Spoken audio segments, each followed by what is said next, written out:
ये है आरजे कार्तिक की 1 मिनट स्टोरी। ये कहानी एक बच्चे की जो शाम के समय मार्केट में गया तो उसने एक दुकान देखी जिस पर लिखा था पपीज फॉर सेल। बच्चा दुकान के अंदर चला गया। उसने जाकर के पपीज का प्राइस जो है शॉपकीपर से पूछा। दुकानदार ने कहा बेटा 2000 रुपए से शुरू होकर 20,000 रुपए तक अलग अलग ब्रीड के पपीज की अलग अलग रेट। उस बच्चे ने कहा अंकल मेरे पास तो सिर्फ 100 रुपीज का नोट है, क्या मैं इन पपीज के साथ थोड़ी देर खेल सकता हूं? ये 100 रुपए आप रख लो। दुकानदार ने कहा बेटा पैसे की जरूरत नहीं, आप ऐसे ही खेल लो।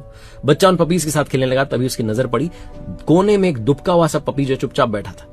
उस बच्चे ने कहा अंकल ये इतना मासूम सा उदास सा क्यों है? उस दुकानदार ने कहा बेटा इसका एक पैर जो है वो ढंग से काम नहीं करता, ये 3 पैर से लंगड़ा के चलता है, इसलिए चुपचाप बैठा रहता है, ज्यादा घुलता मिलता नहीं। उस बच्चे ने कहा अंकल मुझे यही वाला पपी चाहिए, इसका प्राइस क्या है? दुकानदार ने कहा बेटा इसका क्या प्राइस होगा, इसको तो कोई फ्री में भी नहीं ले जाएगा। बच्चा बड़ा उदास हुआ। उसने कहा अंकल मैं आता हूं अभी थोड़ी देर में।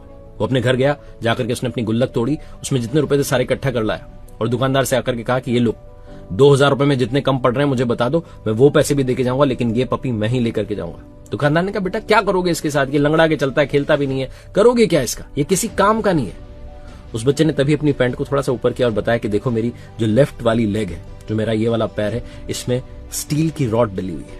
ऐसे तो मैं भी किसी काम का नहीं हूं, लेकिन मेरे घर वाले मुझे अपने साथ रखते हैं। छोटी सी कहानी है जो बताती है कि लाइफ में हर किसी को रिस्पेक्ट दीजिए, हर किसी की कद्र कीजिए, इज्जत कीजिए, क्योंकि हम सब उसकी संतानें हैं। और याद रखिए किसी की कहानी पूरी जाने बिना रिएक्ट करना सही बात नहीं होती। पूरी कहानी जानिए उसके बाद ही रिएक्ट करना शुरू कीजिए।